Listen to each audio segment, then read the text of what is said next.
Hi everybody, welcome to our Faith Kids lesson for today. Before we go and sing some songs, I'm just going to tell you what you'll need for supplies for today. It's very simple. All you need is a piece of paper, green paper if you have it, but if you don't, that's okay. A piece of paper, a glue stick, a pen, and a pair of scissors.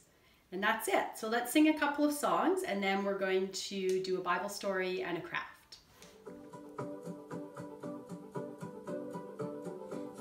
Searching for an answer, a ray of hope in a hopeless world. Who can we turn to? Where is our rescue? There is someone, he's the answer. He's the light and he'll light the way. His name is Jesus. Save us.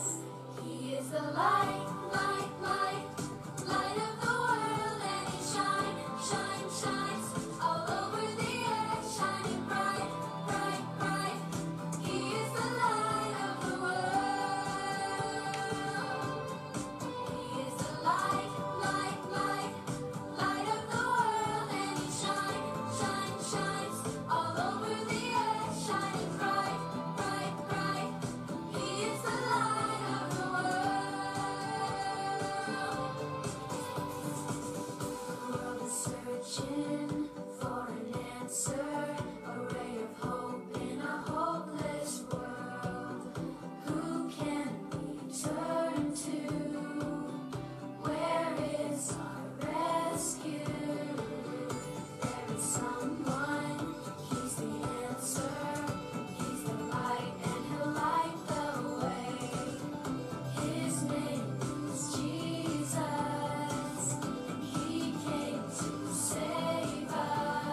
welcome to Palm Sunday. Today is what we call Palm Sunday, and it's the day that we celebrate that Jesus came into Jerusalem knowing that he was going to die on the cross about a week later and then be raised from the dead 3 days later.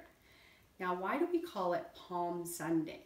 Well, about 500 years before Jesus was born, there was a prophet who lived named Zechariah, and he made a prophecy. He told us something that was going to happen.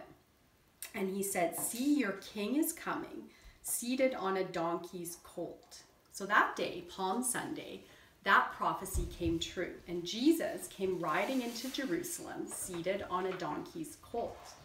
And as he came in, the people waved palm branches, and they took their coats off and they put them on the ground for him to walk on. And these two things are very important because it tells us what the people thought about the kind of king that Jesus was.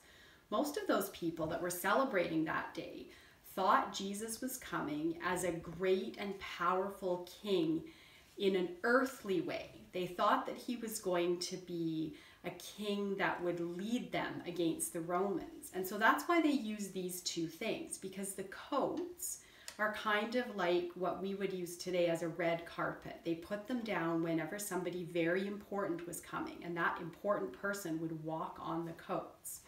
And the palm branches symbolized victory.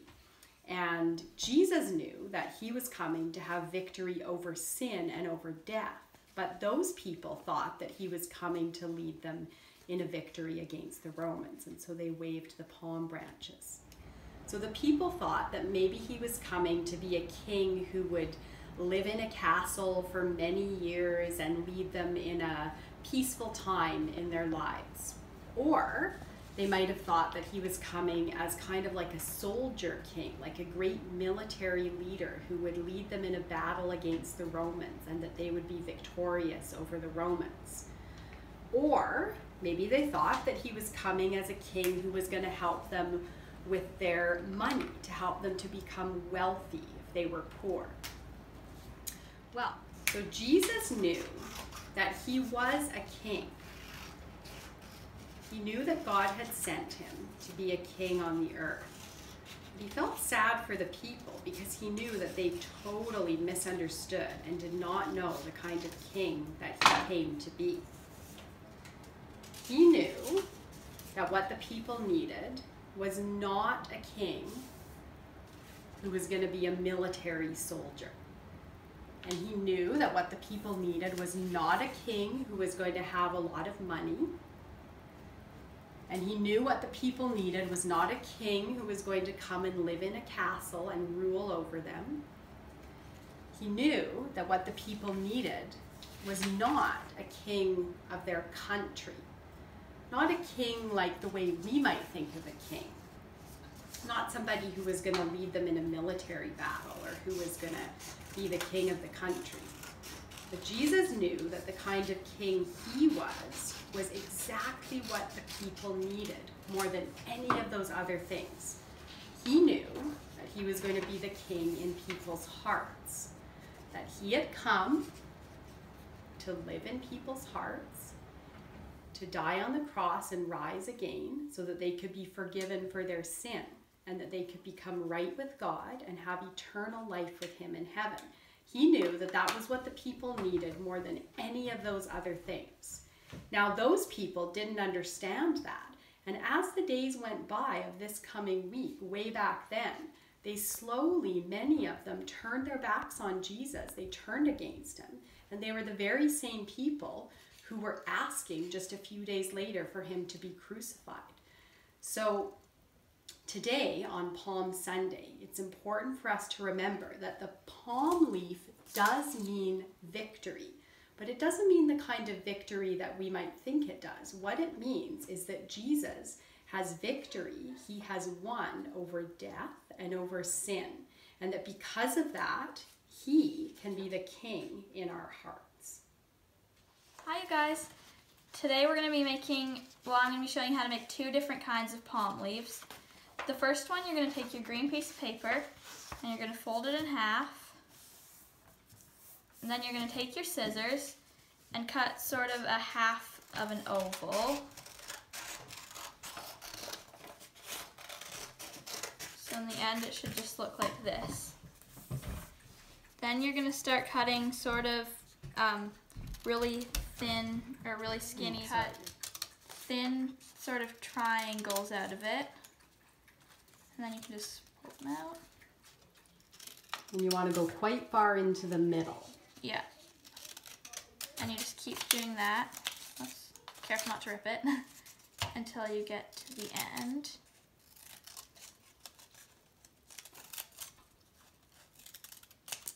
Oops, I cut the end off. That's okay. And then the end, you can open it up and you should have a palm leaf. The second palm leaf, you're going to start by tracing your hand, or you can also have someone else trace it for you if you want.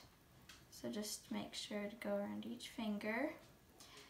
And you're going to need 3 of these, so if you have a mom or a dad or a sibling who would like to let you trace their hand, you can do that as well. So I just cut out my handprint, and the next thing you're going to take your 3 handprints. I have mine, my mom's, and my dad's, and I'm going to take the 3 handprints and first just start by putting a little bit of glue on the bottom of the, I guess, your second biggest one, and then just glue it to the biggest one down at the bottom, and then glue on the smallest one on the bottom. You only want to do the glue on the bottom so it kind of makes your palm leaf flap around a little bit, and then that's your second palm leaf. So you can do either one or both. Bye!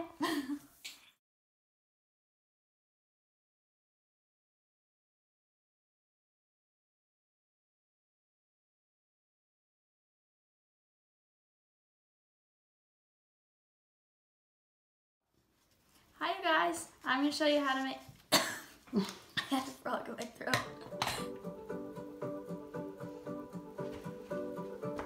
The world is searching for an answer, a ray of hope in a hopeless world. Hi, kids. You can. Okay, yeah. Are we done videoing everything? Yeah. Or